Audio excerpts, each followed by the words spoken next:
हाय दोस्तों, नमस्कार। तो आज हम लोग का टॉपिक है रसायन। रसायन से जो भी यदि आप बिहार बोर्ड 10वीं का एग्जाम की तैयारी कर रहे हैं या तैयारी करने के लिए आप जो भी पढ़ रहे हैं या असो आप एग्जाम देने वाले हैं 2026 में यदि आप एग्जाम देने वाले हैं तो आज हम लोग वैसे प्रश्न को रिवीजन करेंगे, वैसे प्रश्न को हम पढ़ेंगे जो समझ जाइएगा कि वह आपका परीक्षा में आया है। तो हम लोग जितने भी पिछले वर्ष प्रश्न आया है उसी को हम लोग अच्छा से देखेंगे और समझ जाइएगा कि हम लोग चुनिंदा प्रश्न पढ़ेंगे जो आपका एग्जाम में समझ जाइएगा कि आएगा।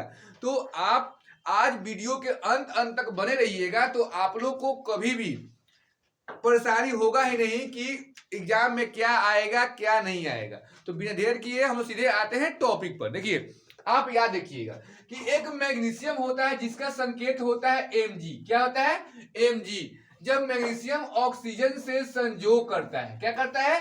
संयोग करता है तो बनाता है MgO। क्या बनाता है? MgO। अब देखिए, जब MgO संयोग करके बनाएगा तो इसका रंग जो होता है वह होता है सफेद। क्या होता है? सफेद। मैग्नीशियम, इसको बोलते हैं मैग्नीशियम ऑक्साइड।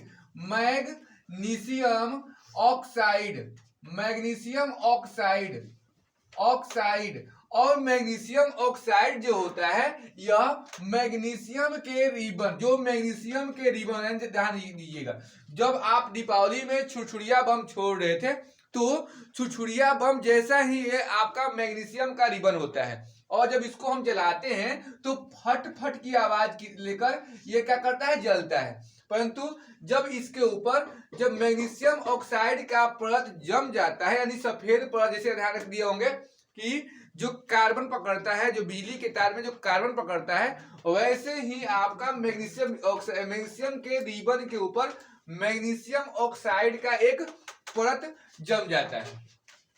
ये होता है मैग्नीशियम ऑक्साइड। अब इसका रंग कैसा होता है? सफेद होता है। अब ये क्या करता है? ये आपका और मतलब रोकता है क्या करने से? जलने से। तो आता है क्वेश्चन कि मैग्नीशियम के रिबन को जलाने से पहले, मैग्नीशियम के रिबन को जलाने से पहले हम उसे साफ क्यों करते हैं? तो पहले बताता है कि साफ करते हैं तो किस चीज से साफ करते हैं? तो सरेश पत्र से साफ करते हैं। किससे करते हैं? सरेश पत्र यानी रेगारमल, उसी को बोलते हैं रेगारमल। रेगारमल यानी रेगारमल पेपर से क्या करते हैं? हम लोग साफ करते हैं। इसी का अन्य नाम है सरेश पत्र। याद रखिएगा, क्या नाम है? सरेश पत्र। तो हम साफ क्यों करते हैं? तो बोलिएगा कि हम जानते हैं कि जो मैग्नीशियम ऑक्साइड होता है, मैग्नीशियम होता है, मैग्नीशियम के रिबन को खुले वातावरण में छोड़ देने पर, मैग्नीशियम के रिबन को खुले वातावरण में छोड़ देने पर यह रिबन ऑक्सीजन से अभिक्रिया कर मैग्नीशियम ऑक्साइड बनाता है और मैग्नीशियम ऑक्साइड इसको जलने में अवरोध उत्पन्न करता है। इसीलिए मैग्नीशियम के रिबन को जलाने से पहले साफ किया जाता है। फिर समझिए, जब हम जानते हैं कि मैग्नीशियम को खुले वातावरण में रखते हैं तो मैग्नीशियम वायुमंडल में उपस्थित ऑक्सीजन से अभिक्रिया कर अपने ऊपर मैग्नीशियम ऑक्साइड का एक परत जमा लेता है जिससे वह जलने में अवरोध उत्पन्न करता है। इसीलिए मैग्नीशियम के रिबन को जलाने से पहले उसे रेगारमल या सरेश पत्र से साफ किया जाता है। तो ये आपको समझ में आ गया। अब देखिए, जो यहां तक है इसको बोलते हैं अभिकारक। क्या बोलते हैं? अभिकारक। अभिकारक। तो आता है क्वेश्चन कि जो पदार्थ अभिक्रिया में भाग लेता है उसे क्या कहते हैं? जो पदार्थ अभिक्रिया में भाग लेता है उसे क्या कहते हैं? तो बोलिएगा अभिकारक। अभिक्रिया में भाग लेने वाले पदार्थ को अभिकारक कहते हैं। और अभिक्रिया के दौरान बने नए पदार्थ को प्रतिफल कहते हैं। क्या कहते हैं? प्रतिफल कहते हैं। अभिक्रिया के दौरान बने नए पदार्थ को प्रतिफल कहते हैं। अब ध्यान दीजिए, इधर ध्यान दीजिएगा। अब देखिए ये आपका एक आता है क्वेश्चन की रासायनिक अभिक्रिया किसे कहते हैं। याद रखिएगा, रासायनिक अभिक्रिया किसे कहते हैं। तो बोलिएगा जब दो या दो से अधिक पदार्थ, ध्यान से, जब रासायनिक अभिक्रिया किसे कहते हैं तो बोलिएगा जब दो या दो से अधिक पदार्थ आपस में संयोग कर एक या एक से अधिक नए पदार्थों का निर्माण करते हैं, उसे हम रासायनिक अभिक्रिया कहते हैं। फिर से ध्यान सुनिएगा, जब दो या दो से अधिक पदार्थ, जब दो या दो से अधिक, जैसे मान लीजिए हम ले लिए चावल, चीनी, पानी, इलायची ले लिए। अब इन सब को हम गर्म किए, क्या किए, गर्म किए, तो क्या बनेगा, बनेगा खीर। तो ये जब दो या दो से अधिक पदार्थ आपस में संयोग कर एक या एक से अधिक नए पदार्थ का निर्माण करते हैं, उसे कहते हैं हम लोग क्या कहते हैं, रासायनिक अभिक्रिया। अब आता है क्वेश्चन की रासायनिक समीकरण किसे कहते हैं। ध्यान समझिएगा, एक एक स्टेप को ध्यान समझिएगा। रासायनिक समीकरण किसे कहते हैं, तो वही बात, रासायनिक अभिक्रिया को जब हम पढ़े अभी, रासायनिक अभिक्रिया क्या पढ़े, रासायनिक अभिक्रिया क्या पढ़े, रासायनिक अभिक्रिया। रासायनिक अभिक्रिया को जिस संकेत या सूत्रों द्वारा हम दर्शाते हैं, रासायनिक अभिक्रिया को जिस संकेत या सूत्रों द्वारा दर्शाते हैं, उसे हम रासायनिक क्या कहते हैं, रासायनिक समीकरण कहते हैं। क्या कहते हैं, रासायनिक समीकरण कहते हैं। रासायनिक अभिक्रिया को जिस संकेत और सूत्रों द्वारा दर्शाते हैं, उसे रासायनिक समीकरण कहते हैं। ये बात सबको समझ में आ गया। परंतु आप लोग देख रहे हैं एक बात, अभी आप लोग एक चीज देख रहे हैं कि इधर, यानी इधर मैग्नीशियम की संख्या 1 है और इधर भी मैग्नीशियम की संख्या 1 है। यहाँ ऑक्सीजन की संख्या 2 है, यहाँ पर ऑक्सीजन की संख्या 1 है। तो यह हमारा समीकरण संतुलित नहीं है। जब समीकरण संतुलित नहीं है तो एक बात आता है कि आखिर एक संतुलित होता है तो एक क्या होता है, संतुलित। एक होता है संतुलित तो एक होता है असंतुलित। असंतुलित।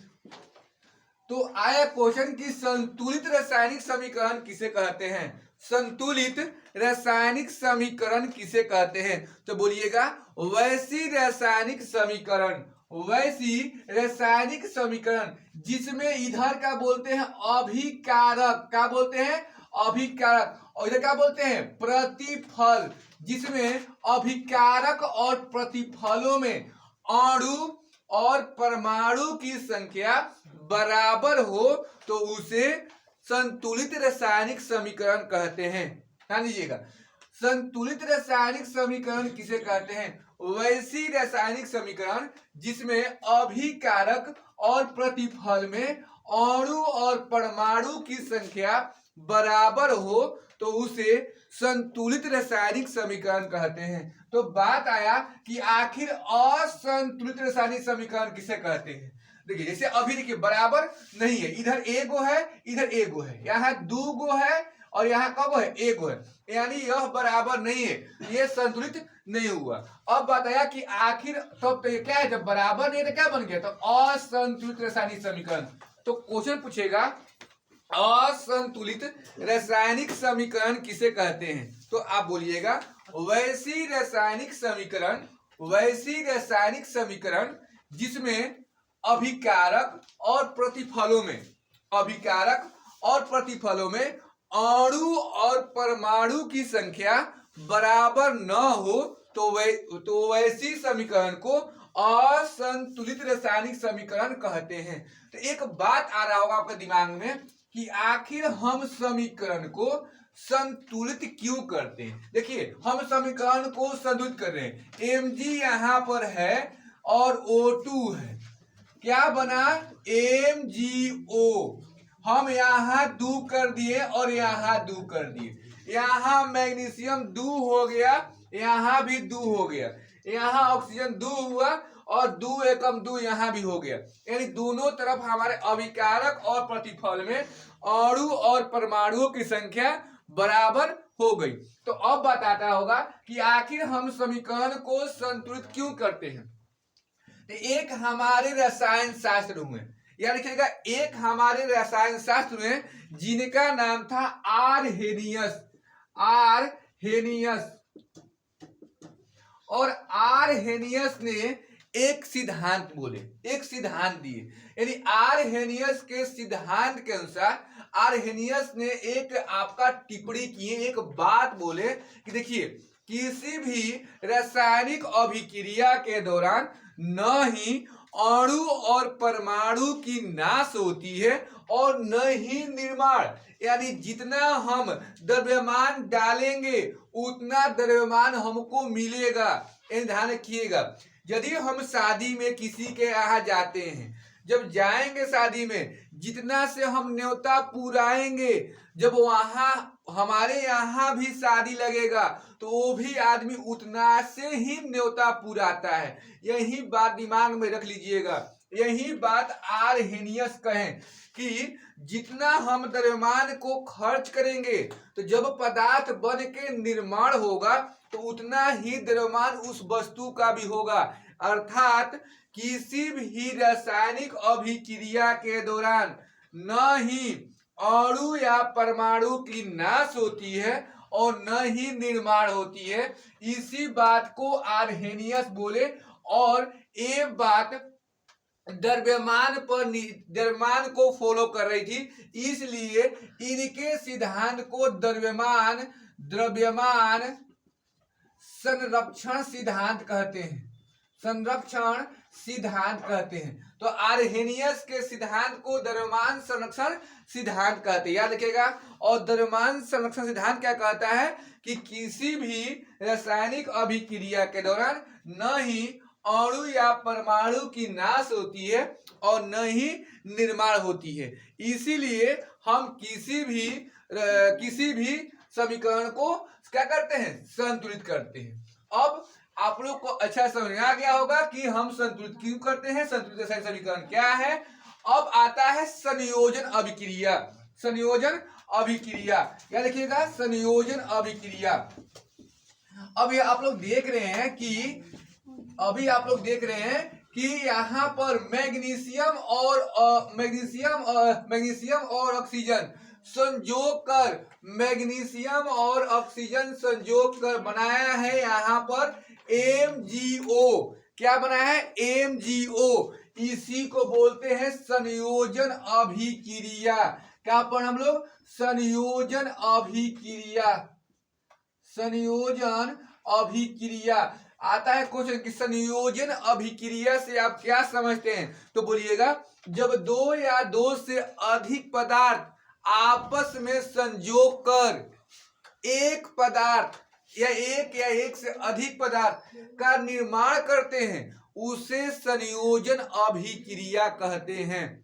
जब दो या दो से अधिक पदार्थ संयोग कर एक या एक से अधिक नए पदार्थ का निर्माण करते हैं वैसी समीकरण को संयोजन अभिक्रिया कहते हैं। तो एक बात आता है संयोजन, तो एक बात आता है संयोजन के विपरीत क्या होता है, वियोजन। क्या आता है, वियोजन अभिक्रिया। अब देखिए आपको हम दे दिए CaCO3 यानी संगमरमर का सूत्र होता है CaCO3, कैल्शियम कार्बोनेट, इसका नाम है कैल्शियम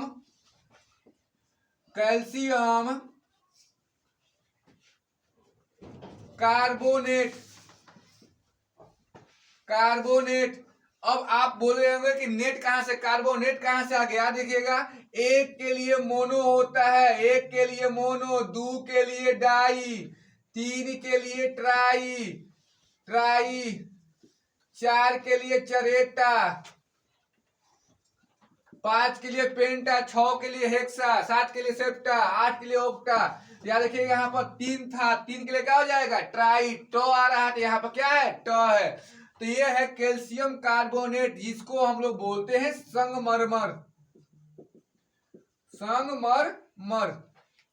ध्यान दीजिएगा, जब कैल्शियम कार्बोनेट को गर्म करते हैं यानी CaCO3 को गर्म करेंगे, क्या करेंगे गर्म करते हैं, तो बनता है CaO प्लस CO2। देखिए Ca तो Ca, यहाँ O 3 गो है तो 1 गो यहाँ है, 2 गो यहाँ है, सी है सी, ये हमारा समीकरण क्या हुआ संतुलित है।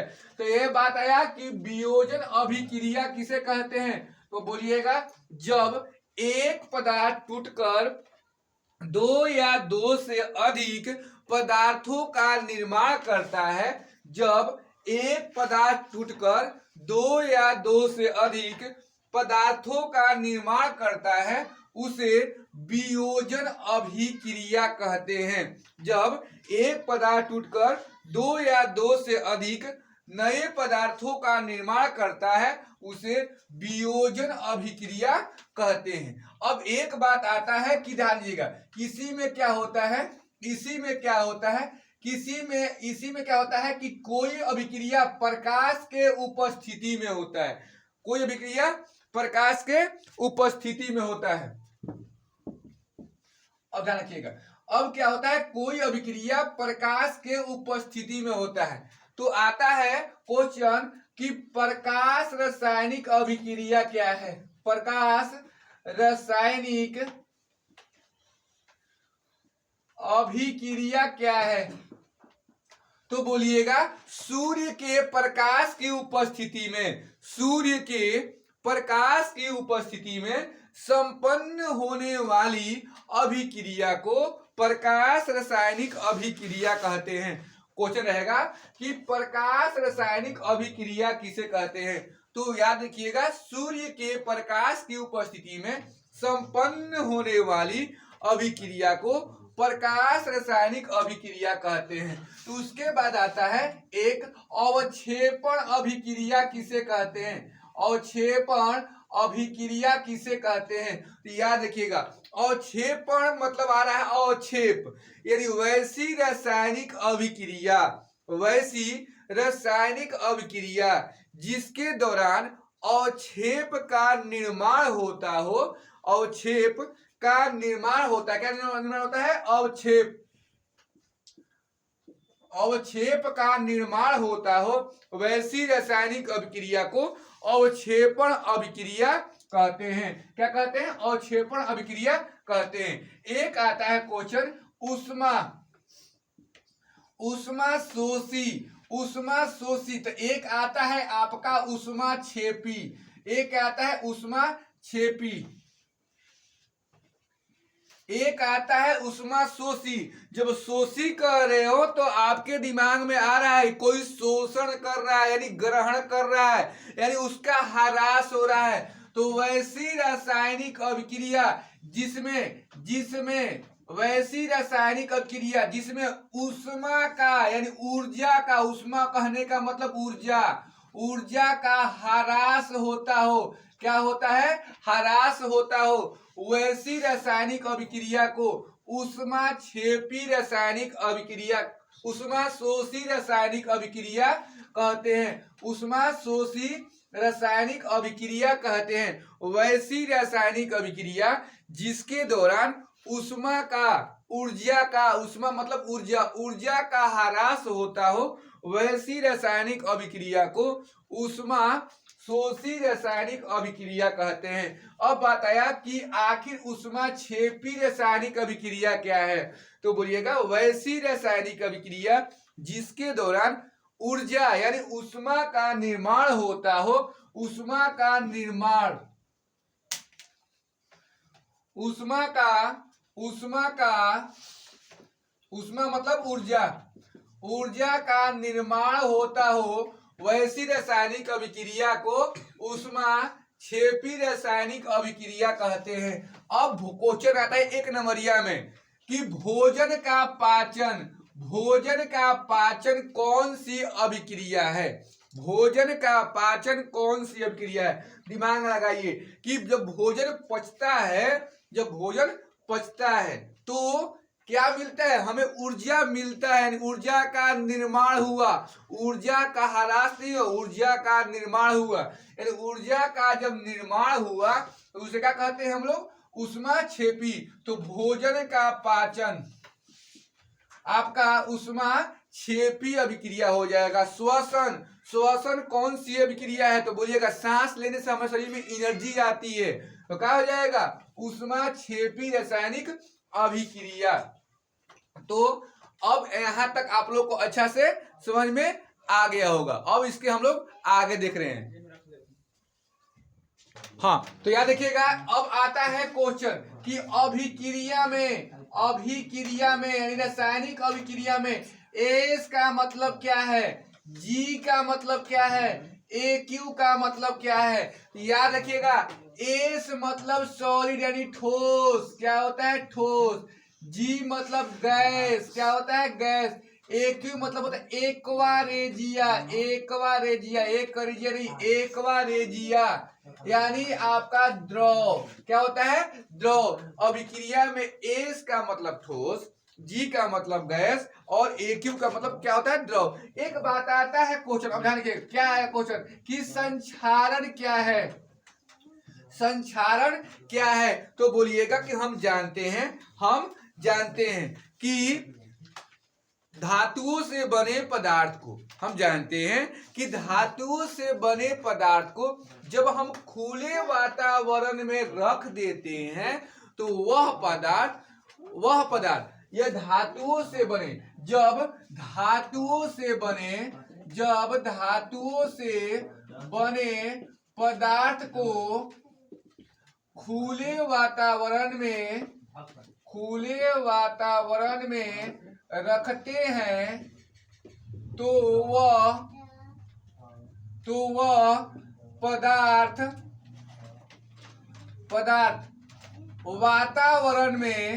वातावरण में उपस्थित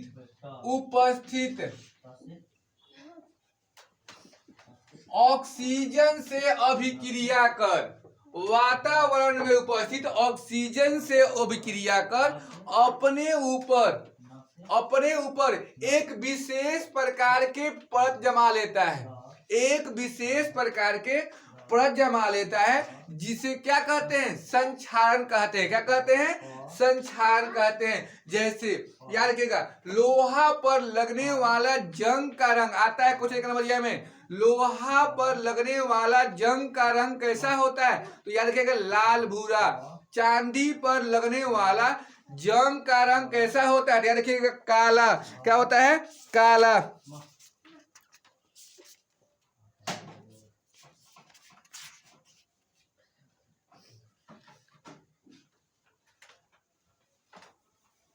एक क्वेश्चन और आता है NO2 धुआं का रंग, NO2 धुआं का रंग कैसा होता है, NO2 धुआं का रंग कैसा होता है, याद रखिएगा इसको, कैसा होता है, भूरा। कैसा होता है, भूरा। तो अब से रखिएगा, चांदी पर लगने वाला जंग का रंग कैसा होता है, देखिएगा सफेद। कैसा होता है, सफेद। चांदी पर लगने वाला जंग का रंग होता है काला। कैसा होता है, काला। यानी चांदी, यानी जो हमें घर पर जो आभूषण पहनते हैं वह उस पर जब जंग लगता है तो उसका रंग कैसा होता है, काला। यानी चांदी पर बात आएगा तो हो जाएगा काला। कैसा होता है, काला। लोहा की बात करें तो क्या हो जाएगा, लाल भूरा। और वही यदि आपका पूछे मैग्नीशियम पर तो याद रखिएगा होता है सफेद। कैसा होता है, सफेद। इस चीज को आप याद रखिएगा कि NO2 धुआं का रंग होता है भूरा, चांदी पर लगने वाला जंग का रंग काला, लोहा पर लगने वाला जंग का रंग कैसा होता है, लाल भूरा, और मैग्नीशियम क्या होता है, सफेद। और इसको आप अच्छा से याद कर लीजिएगा। दो आपका आता है पूरा नाम लिखने के लिए, BHA का पूरा नाम लिखिए, और एक आता है BHT का पूरा नाम लिखिए। तो BHT का पूरा नाम होता है ब्यूटिलेट। BHA याद रखिएगा, BHA, BHA से B से ब्यूटिलेट, H ले हाइड्रोक्सी, A से एनिसोल, ब्यूटिलेट हाइड्रोक्सी एनिसोल। एक आता है BHT का पूरा नाम लिखे, तो बोलिएगा ब्यूटिलेट हाइड्रोक्सी टोलुइन, टोलुइन। BHA का मतलब होता है ब्यूटिलेट हाइड्रोक्सी एनिसोल, BHT का मतलब होता है ब्यूटिलेट हाइड्रोक्सी टोलुइन। एक आता है ऑक्सीकरण और एक आता है अवकरण। जब किसी अभिक्रिया में ऑक्सीजन का संयोग होता है, एक आता है ऑक्सीकरण, एक आता है अवकरण, दोनों ध्यान समझ लीजिएगा, ऑक्सीकरण और अवकरण। एक मिनट,